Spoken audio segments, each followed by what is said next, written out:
Take a clean sheet of paper and write down goals in today's date, and then write down 10 goals that you would like to accomplish in the next 12 months. And write them in the present tense, almost like you're submitting an order.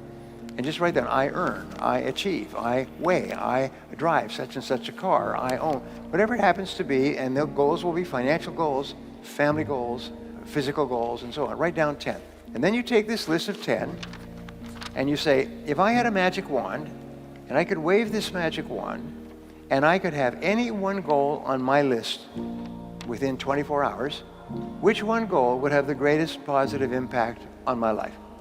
Which one goal? And go over it. And usually this will jump out at you. And put a circle around that goal. And that's a goal you transfer to a clean sheet of paper, and then you follow the 7 steps. Write it down, set a deadline, make a list of everything you have to do to accomplish it, organize the list into a checklist, take action, and then do something every day. If you'll just do this simple exercise, then you'll all be rich. I'll be rich. Nothing can stop you but yourself. I'm going to show you the recipes and the formulas that you can use. And sometimes it just takes one choice. And remember, 87% of millionaires and billionaires are self-made. They started with nothing.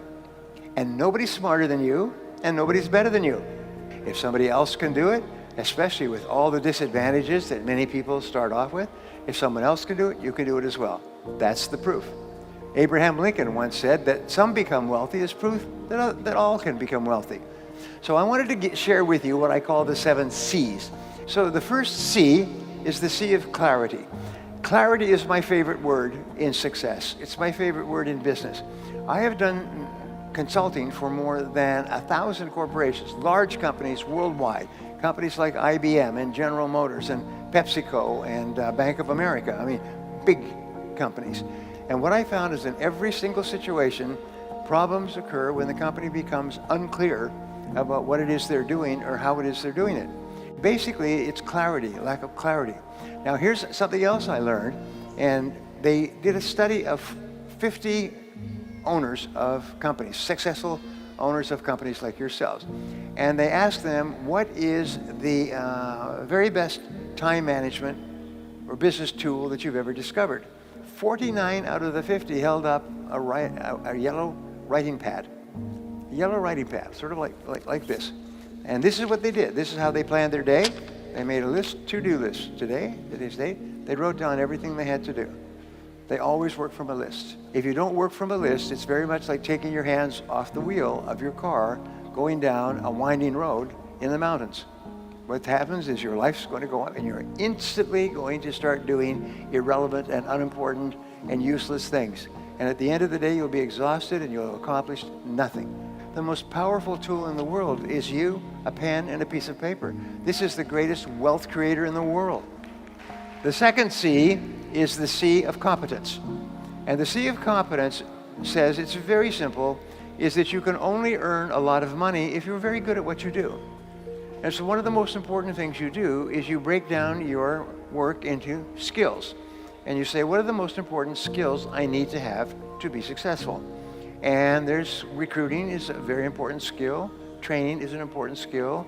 Managing, motivating is an important skill. Leading, supervising, important skills. So what you do is you think, what are the skills that I will need to be in the top 10% of my field? You don't have to be in the top 1%. Just be in the top 10%, because there are no successful people who are not good at what they do. They are good at what they do, and they are good at what they do because they work at it all the time.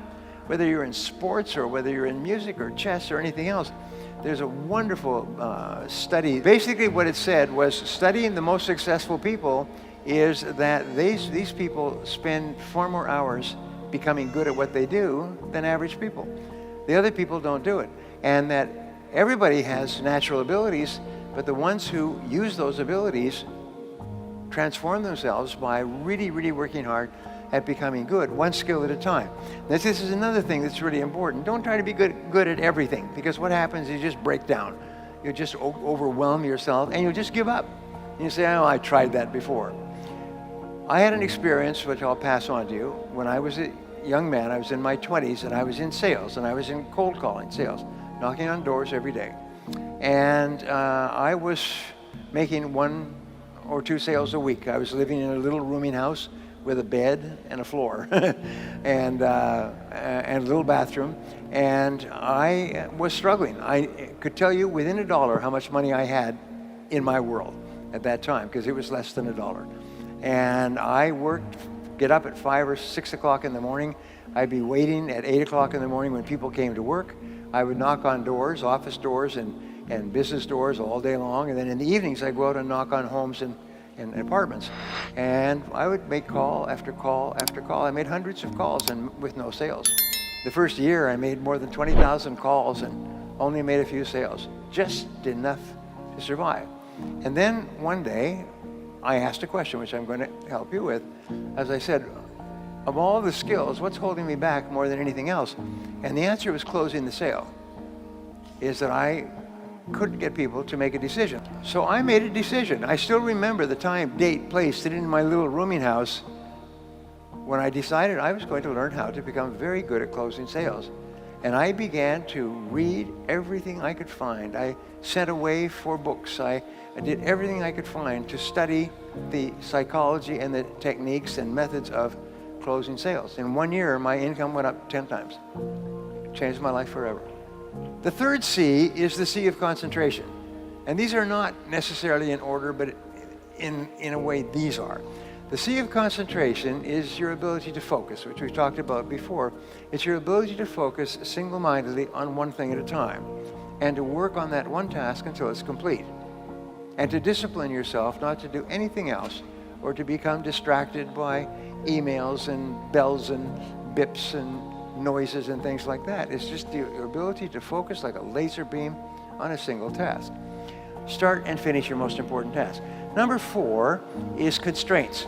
Between where you are today and where you want to be sometime in the future, a goal, is there is always one constraint or choke point that determines the speed at which you get from here to here. That's the constraint. So the art of life is to identify the constraints that are holding you back from achieving the goal that you want to achieve. So you say to yourself, all right, you want to achieve a particular goal. So you ask yourself, what is the one factor that determines the speed at which you achieve that goal? And don't try to change the world. Try to change one thing, one factor. Try to alleviate the one factor, and that'll change your whole life. It's unbelievable. So number 5 is continuous learning and development, is dedicate yourself to becoming better and better at what you do. It must be a part of your life. You must breathe in, breathe out, and learn new things. Self-made millionaires, self-made billionaires spend 60 to 90 minutes every day studying their field, reading new material. Warren Buffett was just relegated from number 3 to number 4, richest man in the world. And Warren Buffett reads 500 pages a day. He reads all the time, and he's one of the richest men in the history of the world. And he and his partners all say the same thing. You've got to read. Read and learn all the time. And one idea can make you rich. So just keep flooding your mind with new ideas. Number 6 is commitment. There's no success without commitment, without you putting your whole heart into what you're doing and putting your whole heart into what you're doing for a long time. But if you do, there is no limit on what you can accomplish. As you get up in the morning and you make a decision that, by gum, I am going to succeed in this business no matter how long it takes, no matter how many hours a day. And number 7 is courage. And courage, Winston Churchill said, courage is rightly considered the foremost of the virtues, for upon it all others depend. And in courage, what you have is 2 parts. The first part of courage is the courage to begin, to launch, to take a chance, to face failure and rejection, to try something with a very great possibility that you will fail and you'll feel embarrassed and upset and your self-esteem will go down and so on. But the second part of courage is persistence. It's the power to keep going and keep pushing yourself and driving yourself. A woman that I was going out with before I was married, she asked me, Brian, she said, what is your best quality? And I thought about that, and I said, I think my best quality is that I never give up. And I found that that's true, because I never give up. And my children never give up. It is not in our vocabulary. We never think, we'll try something different, we'll try something new, we'll take the losses and so on, but we'll never give up.